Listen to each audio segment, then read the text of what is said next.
ನಮಸ್ಕಾರ ಸ್ನೇಹಿತರೆ, ನಾನು ನಿಮ್ಮ ಹರೀಶ್. ತೆಲುಗು ಚಿತ್ರರಂಗದ ಮಾಸ್ ಹೀರೋ ನಂದಮೂರಿ ಬಾಲಕೃಷ್ಣ ಅವರ ಕೋಟ್ಯಾಂತರ ಅಭಿಮಾನಿಗಳಿಗೆ ಆತಂಕದ ಸುದ್ದಿಯೊಂದು ಹೊರಬಿದ್ದಿದೆ. ತಮ್ಮ ನೆಚ್ಚಿನ ನಟ ಬಾಲಯ್ಯ ಅವರಿಗೆ ಶೂಟಿಂಗ್ ಸೆಟ್ನಲ್ಲಿ ಭೀಕರ ಅಪಘಾತ ಸಂಭವಿಸಿದೆ. ಆಂಧ್ರ ಪ್ರದೇಶದ ಕಾಕಿನಾಡದಲ್ಲಿ ಜಬರ್ದಸ್ತ್ ಆಕ್ಷನ್ ಸೀನ್ ಶೂಟ್ ಮಾಡುತ್ತಿದ್ದಾಗ ಬಾಲಕೃಷ್ಣ ಕಾಲಿಗೆ ತೀವ್ರ ಗಾಯವಾಗಿದೆ. ಸ್ಥಳದಲ್ಲಿದ್ದ ಚಿತ್ರತಂಡ ತಕ್ಷಣವೇ ಅವರನ್ನ ಆಸ್ಪತ್ರೆಗೆ ದಾಖಲಿಸಿದೆ.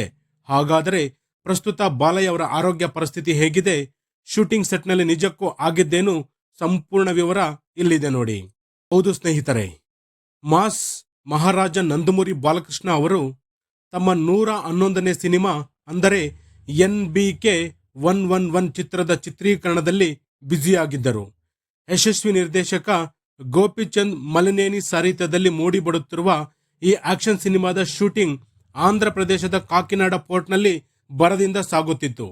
ಬಾಲಕೃಷ್ಣ ಎಂದರೆ ಆಕ್ಷನ್ ಸೀನ್ಗಳಿಗೆ ಬದಲು ಹೆಸರಿಲ್ಲ. ಯಾವುದೇ ಡೂಪ್ ಇಲ್ಲದೆ ತಾವೇ ಖುದ್ದಾಗಿ ಸಾಹಸ ದೃಶ್ಯಗಳಲ್ಲಿ ನಟಿಸುವುದು ಬಾಲಯ್ಯ ಅಭ್ಯಾಸ. ಕಾಕಿನಾಡ ಪೋರ್ಟ್ನಲ್ಲಿ ಅತ್ಯಂತ ಸಾಹಸಮಯ ಫೈಟ್ ಸೀಕ್ವೆನ್ಸ್ ಒಂದನ್ನ ಶೂಟ್ ಮಾಡಲಾಗುತ್ತಿತ್ತು. ಆದರೆ ಅನಿರೀಕ್ಷಿತವಾಗಿ ಫೈಟ್ ಮಾಡುವಾಗ ಬಾಲಕೃಷ್ಣ ಅವರ ಕಾಲು ಜಾರಿದೆ. ಈ ವೇಳೆ ಅವರ ಕಾಲಿನ ಮೇಲ್ಭಾಗಕ್ಕೆ ತೀವ್ರ ಏಟು ಬಿದ್ದಿದ್ದು ಸ್ನಾಯು ಶಿರಿದುಕೊಂಡಿದೆ. ಮಸ್ಕಲ್ ಟಿಯರ್ ಗಾಯದ ಭೀಕರತೆಗೆ ಬಾಲಯ್ಯ ನೋವಿನಿಂದ ನರಳಾಡಿದ್ದಾರೆ. ತಕ್ಷಣವೇ ಜಾಗರೂಕರಾದ ಚಿತ್ರತಂಡ ಶೂಟಿಂಗ್ ನಿಲ್ಲಿಸಿ ನಟನನ್ನ ಹತ್ತಿರದ ಖಾಸಗಿ ಆಸ್ಪತ್ರೆಗೆ ರವಾನಿಸಿದ್ದಾರೆ. ಆಸ್ಪತ್ರೆಗೆ ತಲುಪಿದ ತಕ್ಷಣ ವೈದ್ಯರ ತಂಡ ಬಾಲಕೃಷ್ಣ ಅವರಿಗೆ ತುರ್ತು ಚಿಕಿತ್ಸೆ ನೀಡಿದೆ. ಸ್ಕ್ಯಾನಿಂಗ್ ಮತ್ತು ಪರೀಕ್ಷೆಗಳ ನಂತರ ಬಾಲಕೃಷ್ಣ ಅವರ ಕಾಲಿಗೆ ಸಣ್ಣ ಶಸ್ತ್ರಚಿಕಿತ್ಸೆಯ ಮೈನರ್ ಸರ್ಜರಿ ಅಗತ್ಯವಿದೆ ಎಂದು ವೈದ್ಯರು ತಿಳಿಸಿದ್ದಾರೆ. ಆದರೆ ಬಾಲಕೃಷ್ಣ ಅಭಿಮಾನಿಗಳು ಯಾವುದೇ ಕಾರಣಕ್ಕೂ ಆತಂಕ ಪಡುವ ಅಗತ್ಯವಿಲ್ಲ.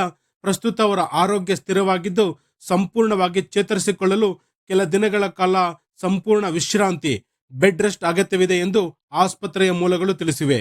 ನಂದಮೂರಿ ಬಾಲಕೃಷ್ಣ ಅವರಿಗೆ ಗಾಯವಾಗಿರುವ ಸುದ್ದಿ ತಿಳಿಯುತ್ತಿದ್ದಂತೆಯೇ ಇಡೀ ಟಾಲಿವುಡ್ ಚಿತ್ರರಂಗವೇ ಬೆಚ್ಚಿ ಬಿದ್ದಿದೆ.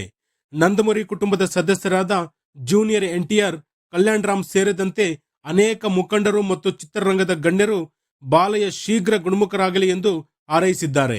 ಇನ್ನೊಂದೆಡೆ ತಮ್ಮ ನೆಚ್ಚಿನ ನಟನಿಗೆ ಗಾಯವಾಗಿದೆ ಎಂದು ತಿಳಿದ ತಕ್ಷಣ ಆಂಧ್ರ ಪ್ರದೇಶ ಮತ್ತು ತೆಲಂಗಾಣಾದ್ಯಂತ ಅಭಿಮಾನಿಗಳು ದೇವಸ್ಥಾನಗಳಲ್ಲಿ ವಿಶೇಷ ಪೂಜೆ ಹಾಗೂ ಹವನಗಳನ್ನು ನಡೆಸುತ್ತಿದ್ದಾರೆ. ಬಾಲಯ್ಯ ಶೀಘ್ರದಲ್ಲೇ ಗುಣಮುಖರಾಗಿ ಮತ್ತೆ ಶೂಟಿಂಗಿಗೆ ಮರಳಲಿ ಎಂಬುದು ಎಲ್ಲರ ಏಕೈಕ ಪ್ರಾರ್ಥನೆಯಾಗಿದೆ. ಈ ಘಟನೆಯಿಂದಾಗಿ ಕಾಕಿನಾಡದಲ್ಲಿ ನಡೆಯುತ್ತಿದ್ದ NBK 111 ಚಿತ್ರೀಕರಣವನ್ನ ಸದ್ಯಕ್ಕೆ ತಾತ್ಕಾಲಿಕವಾಗಿ ಸ್ಥಗಿತಗೊಳಿಸಲಾಗಿದೆ. ವೈದ್ಯರು ಬಾಲಕೃಷ್ಣ ಅವರಿಗೆ 2 ರಿಂದ 3 ವಾರಗಳ ಕಾಲ ಸಂಪೂರ್ಣ ವಿಶ್ರಾಂತಿ ಸೂಚಿಸಿರುವುದರಿಂದ ಮುಂದಿನ ಹಂತದ ಶೂಟಿಂಗ್ ಪ್ಲಾನ್ ಅನ್ನು ಮುಂದೂಡಲಾಗಿದೆ. ಬಾಲಯ್ಯ ಸಂಪೂರ್ಣವಾಗಿ ಚೇತರಿಸಿಕೊಂಡ ನಂತರವಷ್ಟೇ ಶೂಟಿಂಗ್ ಮರು ಆರಂಭವಾಗಲಿದೆ ಎಂದು ನಿರ್ಮಾಣ ಸಂಸ್ಥೆ ಸ್ಪಷ್ಟಪಡಿಸಿದೆ. ಸಿಂಹದಂತೆ ಗರ್ಜಿಸುವ ಬಾಲಯ್ಯ ಈ ಸಣ್ಣ ಹಿನ್ನಡೆಯಿಂದ ಶೀಘ್ರವೇ ಹೊರಬಂದು ಮತ್ತೆ ಕ್ಯಾಮೆರಾ ಎದುರು ಅದೇ ಎನರ್ಜಿಯೊಂದಿಗೆ ಬರಲಿದ್ದಾರೆ ಎಂಬುದು ಅಭಿಮಾನಿಗಳ ಭರವಸೆ. ಬಾಲಕೃಷ್ಣ ಅವರ ಆರೋಗ್ಯದ ಕುರಿತು ಪ್ರತಿಯೊಂದು ಕ್ಷಣದ ಅಪ್ಡೇಟ್ ಪಡೆಯಲು ನೋಡ್ತಾ ಇರಿ BSP ನ್ಯೂಸ್. ಈ ವಿಡಿಯೋ ಇಷ್ಟ ಆಗಿದ್ರೆ ಲೈಕ್ ಮಾಡಿ, ಶೇರ್ ಮಾಡಿ ಮತ್ತು ನಮ್ಮ ಚಾನೆಲ್ ಅನ್ನು ಸಬ್ಸ್ಕ್ರೈಬ್ ಮಾಡಿ. ಇಷ್ಟೊತ್ತು ವಿಡಿಯೋ ನೋಡಿದ್ದಕ್ಕಾಗಿ ಧನ್ಯವಾದಗಳು.